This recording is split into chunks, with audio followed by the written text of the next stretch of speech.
天气好的时候，总会有这样的错觉，在森林中可以无忧无虑、自由漫步。当踏入森林时，人就处于食物链的低端。森林中有熊、狼之类的动物，随时都有被偷袭的可能。你看，这里有一堆熊粪便，超多的。这附近一定有一只巨熊。根据粪便形态，你大概可以知道这只熊有多大。山姆正在搜寻像煤炭一样黑的点，这个物体的大小与距离有关。那黑点所代表的物体就是熊，它可能位于海滩上好几公里处。这一区就是熊的主要栖地。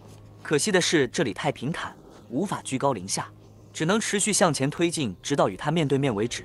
熊会听见你来了，但是它们并不担心，直到闻到人的气息，它们才会有所惊觉。此时可能就一触即发。山姆发现前方有状况，随即停止前进。透过瞄准镜，山姆看见有一只熊正与我们对视，它在远方木头堆的另一边。此时熊以耳朵竖起，正在聆听我们的动静。它可能闻到我们的味道，因为我们位于上风处。这只是个大家伙，我们必须要小心面对。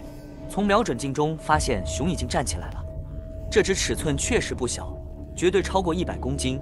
山姆持续监视着它，必须慢慢确认，要先确认性别才能开枪，尺寸一定没有问题。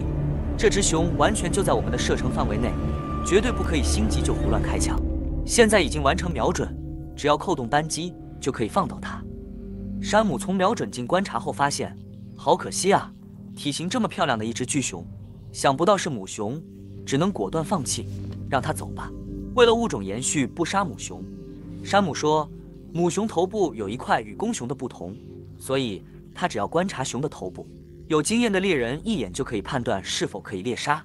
这的好可惜。打掉一只母熊等于一次猎杀3只熊，但是你却只能拿到1/3。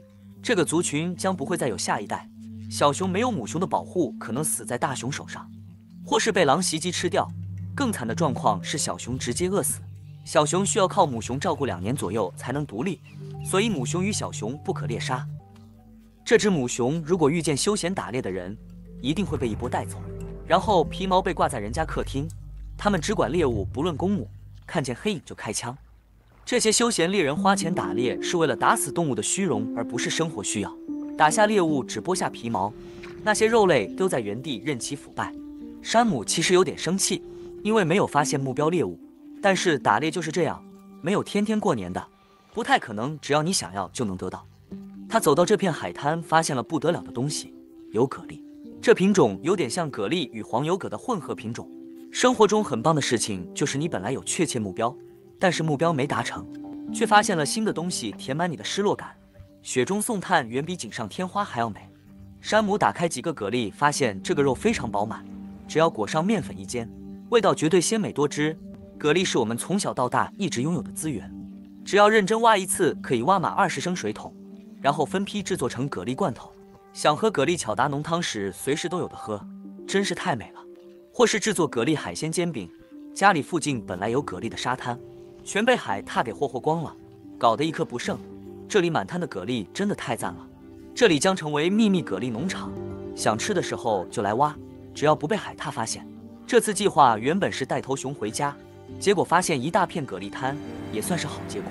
这或许就是旅行的意义，每次都有意想不到的结果。